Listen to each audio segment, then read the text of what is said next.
हरियाणा विद्यालय शिक्षा बोर्ड ने 12वीं कक्षा का परिणाम किया जारी। नियमित परीक्षार्थियों का परीक्षा परिणाम 85.31% रहा। लड़कियों ने मारी बाजी। प्रदेश में विपक्षी महागठबंधन को लगा बड़ा झटका।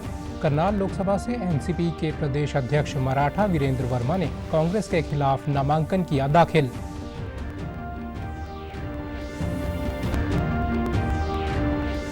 लोकसभा चुनाव के दौरान आचार संहिता की पालना को लेकर गुरुग्राम में हरियाणा, राजस्थान व दिल्ली के प्रशासनिक व पुलिस अधिकारियों की हुई अहम बैठक। सीमाओं पर रहेगी पैनी नजर।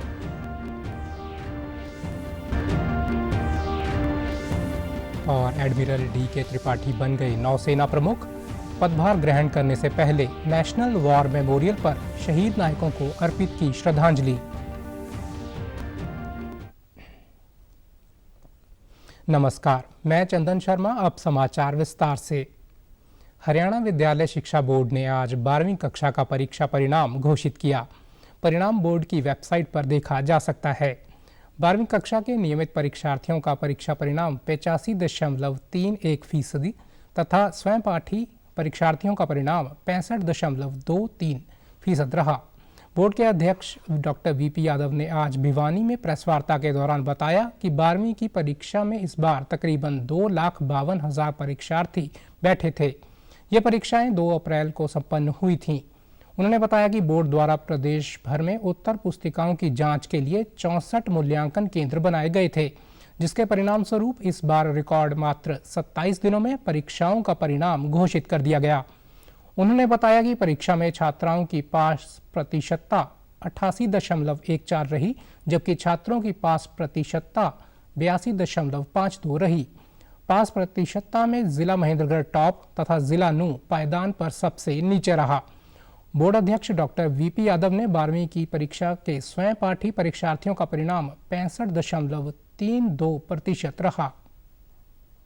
82,136 कैंडिडेट हैं वो उत्तीर्ण रहे हैं, जिसका परीक्षा परिणाम 85.31 रहा है। छात्रों की पास प्रतिशतता है वो 82.52 है और जो छात्राओं की है वो 88.14 है। तो यानी बॉयज़ और गर्ल्स का पास परसेंटेज ये है। यानी कहेंगे तो हम 5.62% जो बेटियां हैं वो अधिक पास हुई हैं एज कम्पेयर टू बॉयज। 29 अप्रैल तक लगाइए, इन्हें रिकॉर्ड 27 दिन में हमने रिजल्ट घोषित कर दिया है। ये अपने आप में बोर्ड के इतिहास में सबसे फास्टेस्ट रिजल्ट। शिक्षा बोर्ड अध्यक्ष डॉक्टर वीपी यादव ने बताया कि विद्यार्थियों को गैर जरूरी प्रतिस्पर्धा व मानसिक तनाव से दूर रखने के लिए इस बार बोर्ड द्वारा प्रथम, द्वितीय व तृतीय श्रेणी पर रहने वाले परीक्षार्थियों की सूची उजागर नहीं की गई। न ही विषय वाइज, जिला वाइज और न ही टॉप 10 परीक्षार्थियों के नामों की घोषणा की, ताकि परीक्षार्थी को बेवजह के मानसिक दबाव से दूर रखा जा सके।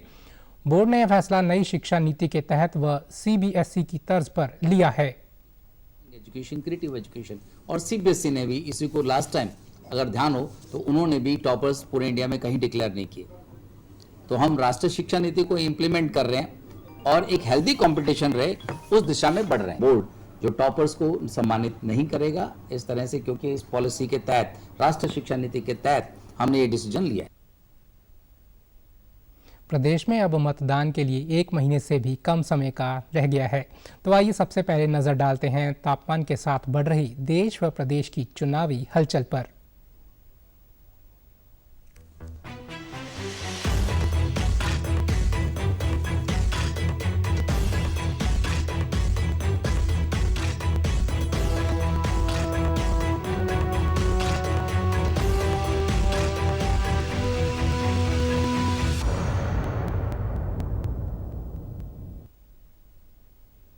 प्रधानमंत्री नरेंद्र मोदी ने महाराष्ट्र के माढा में जनसभा को संबोधित किया। उन्होंने किसानों के उत्थान के लिए किए गए सरकार के प्रयासों का जिक्र किया। उन्होंने एनडीए की केंद्र और राज्य सरकार के प्रयासों से उपलब्ध करवाई गई सिंचाई सुविधाओं का जिक्र किया और कहा कि ये पहले की सरकारों के वक्त भी हो सकता था, लेकिन उन्होंने इस तरफ ध्यान ही नहीं दिया। उन्होंने शरद पवार का नाम लिए बिना इशारों में कहा कि 10 साल पहले जब रिमोट कंट्रोल वाली सरकार चलती थी तब महाराष्ट्र के कद्दावर नेता कृषि मंत्री थे, तब गन्ने का FRP करीब 200 रुपये था और आज उनका सेवा काल में गन्ने का FRP करीब 350 रुपये है। शुगर मिलों को हमने 10,000 करोड़ रुपए का विशेष लोन का प्रावधान भी किया है ताकि शुगर मिल हर प्रकार का काम तेजी से कर सके, किसानों की पेमेंट न रुके। जब यहां के कद्दावर नेता दिल्ली की सरकार में थे तब सरकार ने देश के किसानों से सिर्फ 7.5 लाख रुपए की खरीद की थी, 7.5 लाख करोड़ की। आज 10 साल में 20 लाख करोड़ रुपए की खरीदी हमने करके दिखाई है। कहां 7.5 लाख करोड़ और कहां 20 लाख करोड़। महाराष्ट्र के दलहन तिलहन किसानों से 16,000 करोड़ रुपए की खरीद हमारी सरकार ने की है। नरेंद्र मोदी ने कहा कि कांग्रेस के शहजादे की बातें खतरनाक हैं। पूछो कि गरीबी कैसे हटती है तो वो कहते हैं खटाखट खटाखट। वो कहते हैं खटाखट खटाखट। शाहजादे को पूछो ग्रोथ कैसे होती है तो वो कहते हैं ठकाठक ठकाठक। शाहजादे को पूछो कि विकसित भारत बनाने का कोई प्लान है तो वो कहते हैं टकाटक टकाटक। कांग्रेस के शाहजादे की बातें खतरनाक है। केंद्र में महागठबंधन के साथ शामिल एनसीपी का हरियाणा में गठजोड़ टूटता नजर आ रहा है। यहां कांग्रेस उम्मीदवार के रूप में दिव्यांशु बुद्धिराजा को टिकट की घोषणा के बाद एनसीपी के प्रदेश अध्यक्ष मराठा वीरेंद्र वर्मा ने कांग्रेस के खिलाफ अपना नामांकन दाखिल किया। वीरेंद्र को इनेलो ने अपना समर्थन देने की घोषणा की है। आज इनेलो नेता अभय सिंह चौटाला की उपस्थिति में वीरेंद्र ने अपना नामांकन दाखिल किया। इससे पूर्व मराठा उन्होंने अपने समर्थकों के साथ शहर में रोड शो निकाला। इस अवसर पर मीडिया से बातचीत में एनसीपी उम्मीदवार मराठा वीरेंद्र वर्मा ने कहा कि इस बार करनाल से इनेलो और एनसीपी गठबंधन का प्रत्याशी जीत रहा है। अब इंतजार केवल वोट की जीत के अंतर का है। इस बार के चुनाव परिणाम राष्ट्रवादी कांग्रेस पार्टी सरचंद पवार के प्रत्याशी मराठा वीरेंद्र वर्मा, जो मैं स्वयं आपके सामने बोल रहा हूं, इनके पक्ष में आने जा रहे हैं। अब सिर्फ यह है कि वोटों का जीत का अंतर कितना ज़्यादा बढ़े उस बात पे निर्भर करेगा और हमारा मुख्य मुद्दा एक ही रहेगा, स्थानीय वर्सेज बाहरी का। और हम उसको और छोटा करके यही करेंगे, vote for local, be vocal for local and vote for local. वहीं इनेलो नेता अभय सिंह चौटाला ने कहा कि भाजपा उम्मीदवार गांव में नहीं जा पा रहे हैं क्योंकि इन्होंने गांव और शहरों के बीच खाई पैदा की है। उन्होंने कहा कि भूपेंद्र सिंह हुड्डा भाजपा से मिले हुए हैं और क्षेत्रीय पार्टियों को कमजोर करना चाहते हैं। उन्होंने कहा कि इस बार लोकसभा के चुनाव में भाजपा हारेगी। दुष्यंत चौटाला पर कटाक्ष करते हुए उन्होंने कहा कि अभी कुछ और इंतजार कीजिए, बहुत कुछ सामने आएगा। इस चुनाव में हर हालत में भाजपा को, कांग्रेस को सत्ता से दूर कर देगी। इस चुनाव में उनको किसी भी कीमत पे अपना वोट नहीं देगी। चौधरी देवीलाल के साथ जब तक थे, काला साहब के साथ जब तक थे, तब तक उनको बहुत सम्मान मिलेगा। हमने मेंबर पार्लियामेंट बनाया, मिनिस्टर बनाया। अगर वो चौधरी देवीलाल की नीतियों में आज भी विश्वास रखते हैं तो उनको कांग्रेस को छोड़ देना चाहिए। रोहतक लोकसभा क्षेत्र से आज socialist unity centre of India communist की ओर से जयकरण मां ढोडी ने जिला निर्वाचन अधिकारी अजय कुमार के समक्ष अपना नामांकन पत्र दाखिल किया। इस दौरान जयकरण ने चुनाव के दौरान अपने मुद्दों के बारे में जानकारी दी।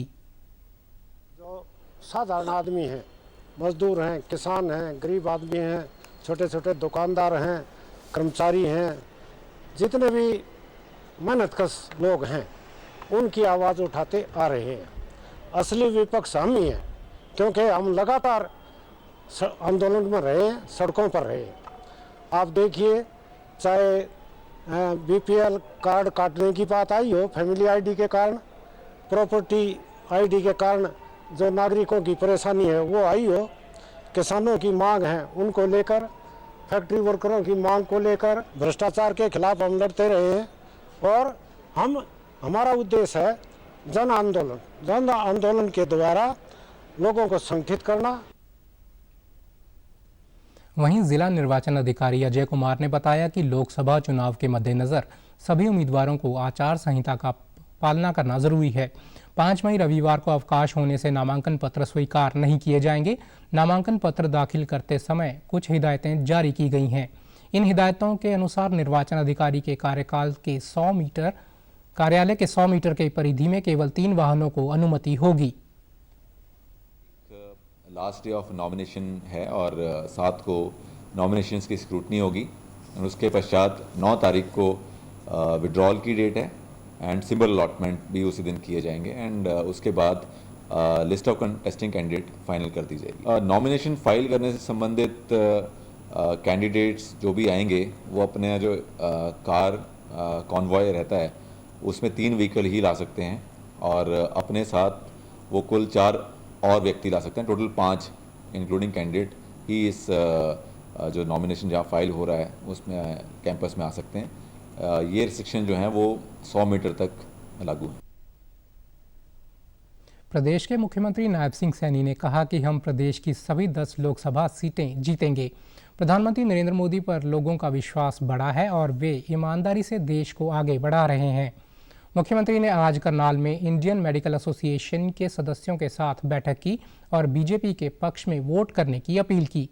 प्रेस वार्ता के दौरान उन्होंने कहा कि पिछले 10 वर्षों में गरीब व हर वर्ग को विभिन्न कल्याणकारी योजनाओं के माध्यम से आगे बढ़ाया गया है। उन्होंने कहा कि देश की जनता ने कांग्रेस का 50 वर्ष से अधिक का शासन देखा है। कांग्रेस देश की अपेक्षाओं पर खरा नहीं उतर पाई तो लोगों ने उनको नकार दिया। लोगों का जो विश्वास है वो मोदी सरकार के प्रति वो बड़ा है और लगातार नरेंद्र मोदी जी जो देश को ईमानदारी से आगे बढ़ाने के लिए काम कर रहे हैं, जो गरीब को मजबूत करने के लिए काम कर रहे हैं, समाज के हर वर्ग को आगे बढ़ाने का काम इन 10 वर्षों के अंदर विभिन्न योजनाओं के माध्यम से मोदी जी कर रहे हैं। आज उसका परिणाम है कि देश की प्रदेश की जनता नरेंद्र मोदी जी और डबल इंजन सरकार की नीतियों से प्रभावित है, खुश है। आने वाले समय के अंदर 10 की 10 लोकसभा की सीटें दे करके नरेंद्र मोदी जी को तीसरी बार प्रधानमंत्री। मुख्यमंत्री नायब सिंह सैनी की उपस्थिति में आज जेजेपी में उच्च पदों पर रहे अशोक शेरवाल सहित कई कांग्रेसी कार्यकर्ताओं ने भी पंचकूला में भाजपा का दामन थामा। इस अवसर पर भाजपा नेता ज्ञानचंद गुप्ता भी उपस्थित रहे। मुख्यमंत्री ने भाजपा में शामिल हुए लोगों का स्वागत करते हुए कहा कि इन सबका एक बड़ा राजनीतिक अनुभव रहा है। अन्य दलों के बड़े बड़े नेता कार्यकर्ता बड़ी संख्या में पार्टी में शामिल हो रहे हैं। पत्रकारों से बातचीत में मुख्यमंत्री ने कहा कि देश की जनता लगातार तीसरी बार नरेंद्र मोदी को प्रधानमंत्री देखना चाहती है। प्रधानमंत्री ने महिलाओं को सशक्त और मजबूत करने का काम किया है। उन्होंने हर वर्ग के लिए समान रूप से कार्य किया। विपक्ष पर चुटकी लेते हुए मुख्यमंत्री ने कहा कि कांग्रेस, जेजेपी और इनेलो की रैलियों में लोग जुट नहीं रहे हैं। कांग्रेस का शासन लोगों को प्रताड़ित करने वाला और लाइनों में खड़ा करने वाला शासन रहा है। भाजपा सरकार ने बिना पर्ची व खर्ची के युवाओं को सरकारी नौकरी दी है।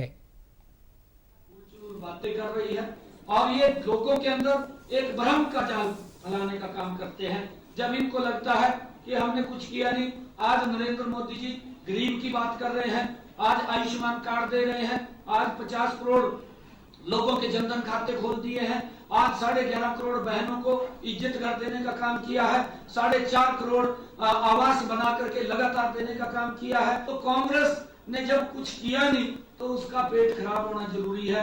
तो वो उल चुल बातें और आज झूठ का सहारा लेकर के भ्रम फैला करके वो लोगों को गुमराह करना चाहते हैं, परंतु देश देख रहा है, उनकी बातों में आने वाला नहीं है। केंद्रीय गृह मंत्री अमित शाह के भाषण का कांग्रेस द्वारा बनाए गए फेक वीडियो पर मुख्यमंत्री ने कहा कि कांग्रेस झूठ फैलाकर सत्ता हासिल करना चाहती है। मामले की जांच की जा रही है। आदरणीय अमित शाह जी ने और हाई लेवल की जांच करके कि कहां पर उसके अंदर डबिंग की गई है, सीडी से कहां छेड़छाड़ की गई है, ऐसे किसी भी व्यक्ति को, क्योंकि चुनाव के समय के अंदर कांग्रेस काम तो नहीं कर पाई, परंतु झूठ बोल करके वो सत्ता हथियाना चाहती है।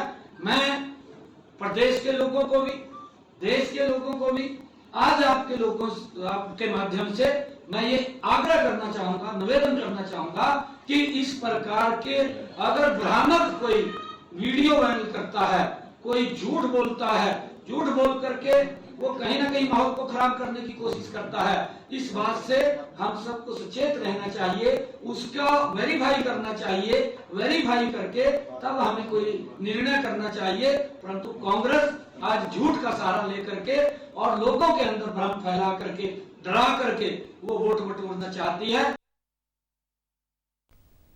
जैसे जैसे लोकसभा चुनाव नज़दीक आ रहे हैं, वैसे वैसे जननायक जनता पार्टी की मुश्किलें लगातार बढ़ रही हैं।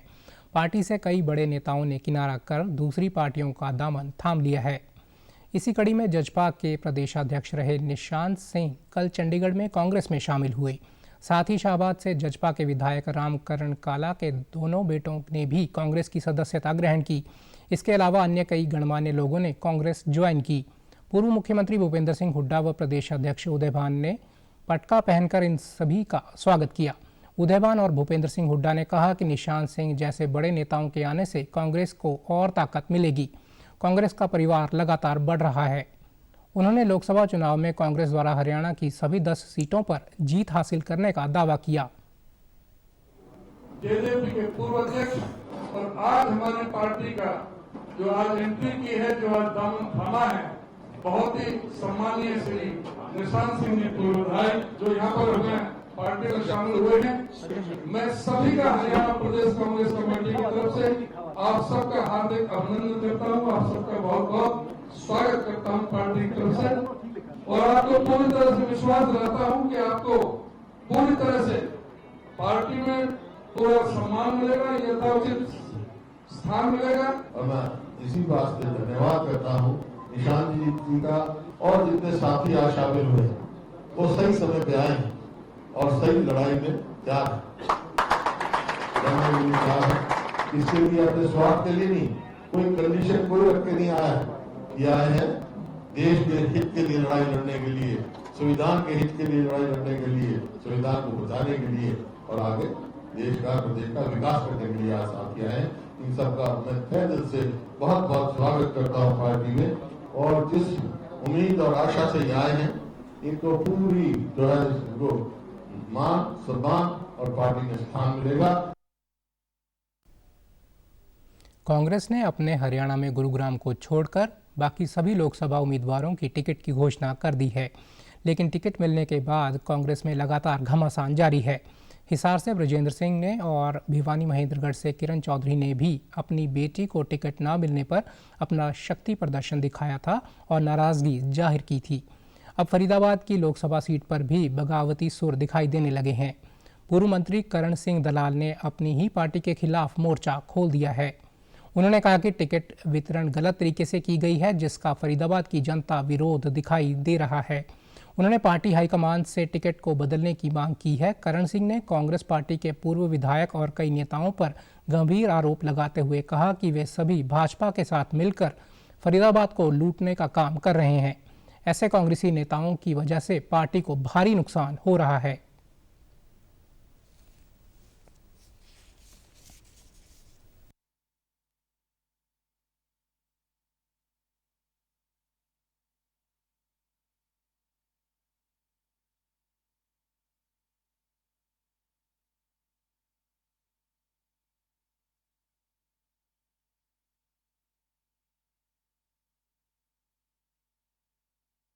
आज पार्टी खतरे में है, क्योंकि वही बीजेपी से मिले हुए लोग जो कांग्रेस के तथाकथित पूर्व विधायक हैं या जो कैंडिडेट बने हुए हैं, चुनाव हारे हुए हैं, आज वो इस कांग्रेस को नुकसान करना चाहते हैं, इस फरीदाबाद लोकसभा का नुकसान करना चाहते हैं। वो दिखाई देंगे कांग्रेस के साथ, लेकिन उनकी जो मिली भगत है वो बीजेपी के साथ। कांग्रेस के कर्मठ जो कार्यकर्ता हैं, जो इस इलाके के सभी बिरादरियों के अच्छे लोग हैं, और मैं उसके लिए धन्यवाद करता हूं कि इस इलाके की हर लड़ाई में भाई टेकचंद शर्मा जी जो पूर्व विधायक हैं, वो भाई केहर सिंह रावत जी पूर्व विधायक है, दोनों भाजपा के अंदर हैं, लेकिन भाजपा के कुशासन को लड़ने में ये हमारा साथ देते रहे। और जो कांग्रेस के लोग बीजेपी का साथ दे रहे थे, तो आज इस मिली भगत की लड़ाई को जो लोकसभा के चुनाव के रूप में हमारे सामने आएगी, इसका हम विरोध कर रहे हैं और इसलिए वहां पंचायत का सहारा लिया है। आज सर्वसम्मति से, पहले तो कहते कि 21 आदमी की कमेटी, यहाँ तो सर्वसम्मति से हाथ उठा करके ये निर्णय लिया गया है कि अगर कांग्रेस की टिकट जो नहीं चाहते थे उन्हें उठा करके, उन्हें बदल करके माननीय करण दलाल जी को दी जाए। ये सबने सर्वसम्मति से फैसला लिया है और सर्वसम्मति से फैसले में किसी ने हाथ उठा करके, आपने देखा भी होगा, सबने वही आशीर्वाद दिया है और ये इलाका समस्त रूप से करण दलाल जी के साथ। अगर मान लो सब तरीके का सॉल्यूशन, समाधान निकलता है तो अच्छी बात है, अगर नहीं होता है तो फिर बैठ करके बात। प्रतिनिधिमंडल इनके साथ मिलने के लिए जाएगा और वो बैठ के बात। लोकसभा चुनाव के लिए सभी पार्टियों के नेता जोर शोर के साथ प्रचार कर रहे हैं। इसी कड़ी में सोनीपत लोकसभा क्षेत्र से कांग्रेस प्रत्याशी सतपाल ब्रह्मचारी ने जींद में प्रचार किया। उन्होंने पत्रकारों से बातचीत में दावा किया कि वे सांसद बनते ही जींद के अधूरे कार्यों को पूरा करवाएंगे। उन्होंने कहा कि देश में कांग्रेस की लहर चल रही है। कांग्रेस मेरा ये धर्म है, मैं सनातन धर्मी हूँ। भगवान का नाम नहीं लेंगे तो किसका नाम लेंगे। जींद के लिए ये सारा सब कुछ, जींद की लड़ाई लड़ रहे हैं भाई। जींद की वजह से मैं आया हूँ। जींद में बेरोजगारी है, स्वास्थ्य है, शिक्षा है और हमारे व्यापारियों की रक्षा, गरीब की रक्षा, किसान की रक्षा, हमेशा सबके साथ रह के काम करेंगे। मैं 24 घंटे यही दिखाई दूंगा, आपके ऑफिस में भी रोज आया करूँ। लोकसभा चुनावों को शांतिपूर्वक संपन्न कराने के लिए पुलिस प्रशासन ने जींद शहर में फ्लैग मार्च निकाला। मार्च के दौरान पुलिस ने लोगों से भयमुक्त मतदान करने की अपील की। सिविल थाना प्रभारी सुखबीर सिंह ने बताया कि मार्च में जिला पुलिस और पैरामिलिट्री फोर्स के करीबन 120 जवान मौजूद रहे। उन्होंने कहा कि अगर कोई व्यक्ति किसी तरह की अफवाह फैलाता है, किसी को डराने धमकाने की कोशिश करता है तो उसके संबंध में तुरंत पुलिस को सूचित करें। शहर के मैडम डीएसपी गीतिका जाखड़ की अध्यक्षता में ये फ्लैग मार्च निकाला गया ताकि आमजन में सुरक्षा का भावना का व्याप्त हो, बदमाशों के अंदर भय व्याप्त हो। हमारे एसपी श्री सुमित कुमार जी के डायरेक्शन के अंदर शहर के अंदर हर एक एग्जिट एंटर पॉइंट पे हमारे नाके लगे हुए हैं, जिनको समय समय पर चेक किया जा रहा है। भिवानी महेंद्रगढ़ लोकसभा क्षेत्र से कांग्रेस पार्टी से राव दान सिंह को टिकट मिलने के बाद अब किरण चौधरी खेमा अपने कार्यकर्ताओं से मुलाकात करने में जुट गया है। उन्होंने पहली बैठक भिवानी में अपने निवास स्थान पर बुलाई थी और कल नारनौल में कार्यकर्ताओं के साथ बैठक की। उन्होंने कार्यकर्ताओं से कहा कि श्रुति चौधरी को टिकट नहीं मिला, लेकिन मायूस होने की ज़रूरत नहीं है। बैठक के बाद किरण चौधरी ने पत्रकारों से बातचीत में कहा कि मैंने सेटबैक बहुत देखे हैं और ये टिकट कटना मेरे लिए बहुत बड़ी सीख भी है। पार्टी हाईकमान ने जो निर्णय लिया वो हमारे लिए सर्वोपरि है।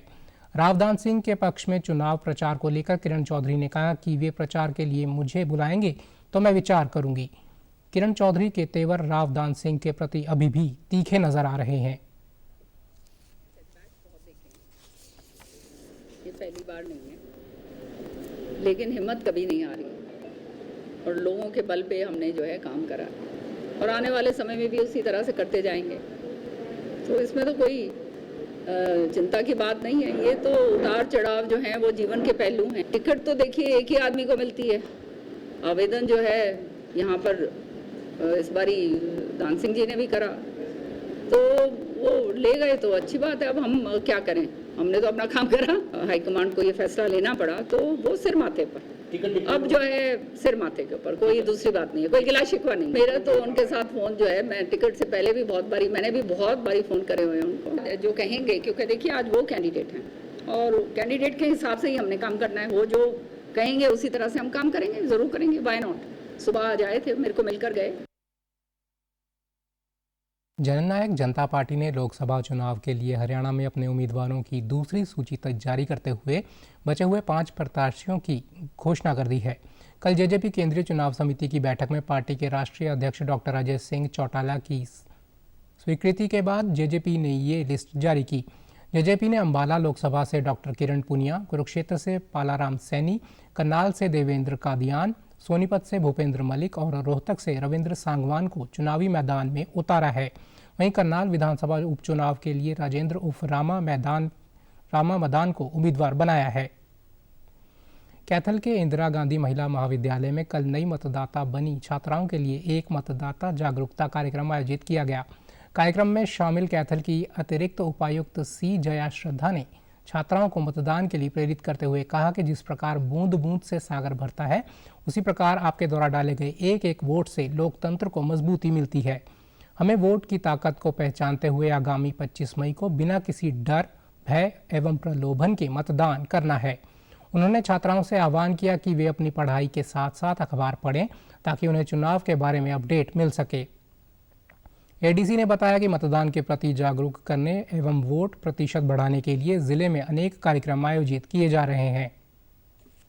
आवाज़ उठाना इस देश को मजबूत करने के लिए एक मोस्ट इम्पॉर्टेंट पैरामीटर है। First time voters usually colleges, high schools में हो रहे हैं, तो वो अभी उनके लाइफ में भी बहुत इंटरेस्टिंग टाइम चल रही है कि वो अडल्ट्स बन रहे हैं।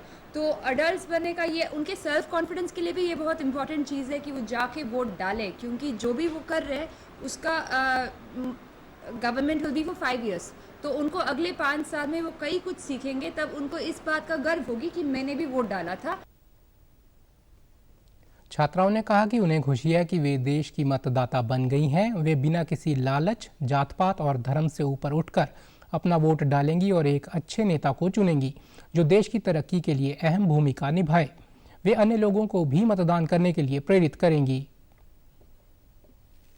बना है, मैं उन्हीं को वोट दूंगी जो देश के लिए कुछ अच्छा करेंगे। सभी जाएं और उनको वोट दे जो देश के लिए काम कर रहे हैं। अगले 5 सालों तक हमें उनके ही जो वो नियम बनाएंगे उन पे ही चलना है, तो उनको भी साथ लेके चलें। पहली बार मेरा वोट कास्ट करूंगी और डेमोक्रेसी के लिए योगदान दूंगी। मैं यही सोच के वोट दूंगी कि हर एक वोट कीमती है और मैं चाहूंगी कि मेरा वोट अच्छे से अच्छे उम्मीदवार को मिले और वो देश के लिए योगदान करे। हम लोगों को वोट देनी चाहिए, वो हमारे लिए कितनी इम्पोर्टेंट है। जो देश की तरक्की के लिए काम करेगा उसको ही वोट दूंगी।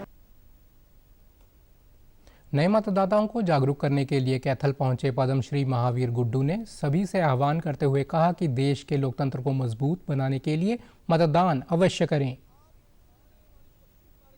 जिन भी डेटों में जहाँ पर भी चुनाव है, आप एक एक वोट डाल करके इस हमारे प्रजातंत्र को और मजबूत बनाएं, क्योंकि आपके वोट से ही प्रजातंत्र मजबूत होगा। युवाओं से निवेदन, माताओं से निवेदन, बहनों से निवेदन, बुजुर्गों से निवेदन कि आप अपने बूथ के ऊपर जाकर के एक एक वोट का भुगतान करें, शांतिपूर्वक मतदान करें। आपके मतदान से ही अच्छी सरकार होगी, आपके मतदान से प्रजातंत्र मजबूत बनेगा। आप जाइए बूथ के ऊपर, हम भी आपका स्वागत करेंगे। लोकसभा चुनाव के दौरान कानून व्यवस्था बनाए रखने व शांतिपूर्ण मतदान संपन्न कराने को लेकर कल गुरुग्राम में उपायुक्त निशांत कुमार यादव व सीपी गुरुग्राम विकास अरोड़ा ने दिल्ली, राजस्थान व हरियाणा के सीमावर्ती जिलों के प्रशासनिक व पुलिस अधिकारियों के साथ संयुक्त बैठक की। इसमें चुनाव के दौरान बेहतर कानून व्यवस्था सुनिश्चित करने के लिए आपसी समन्वय को लेकर विमर्श किया गया। बैठक में फरीदाबाद, रेवाड़ी, पलवल, नूह, झज्जर, चरखी दादरी, महेंद्रगढ़, साउथ दिल्ली, अलवर, तिजारा, कोटपूतली, भिवाड़ी, डीग के उपायुक्त, पुलिस अधीक्षक व एसएसपी एवं उनके प्रतिनिधि मौजूद रहे। इस मौके पर अंतर्राज्य एवं अंतर जिला सीमा पर सुरक्षा और निगरानी, कानून व्यवस्था बनाए रखने, असामाजिक तत्वों एवं अवैध सामग्रियों की आवाजाही पर रोकथाम के उपायों पर चर्चा हुई। साथ ही राज्य के सीमावर्ती थानों में विभिन्न माध्यमों से सूचना का आदान प्रदान करने पर भी चर्चा की गई। बैठक में निगरानी व सुरक्षा को लेकर किए जा रहे प्रबंध के बारे में जानकारियां साझा की गईं। इस दौरान सीमा जांच बिंदुओं के साथ आदतन अपराधियों व बदमाशों की सूची उपलब्ध कराने पर भी सहमति बनी। वाइस एडमिरल दिनेश कुमार त्रिपाठी ने आज भारतीय नौसेना के नए प्रमुख के रूप में कार्यभार ग्रहण किया। आज से वे आर हरि कुमार के सेवानिवृत्त होने के बाद इस पद पर आसीन हुए हैं। वाइस एडमिरल ने नई दिल्ली में राष्ट्रीय युद्ध स्मारक पर पुष्पांजलि भी अर्पित की। समाचारों में आज इतना ही। नमस्कार।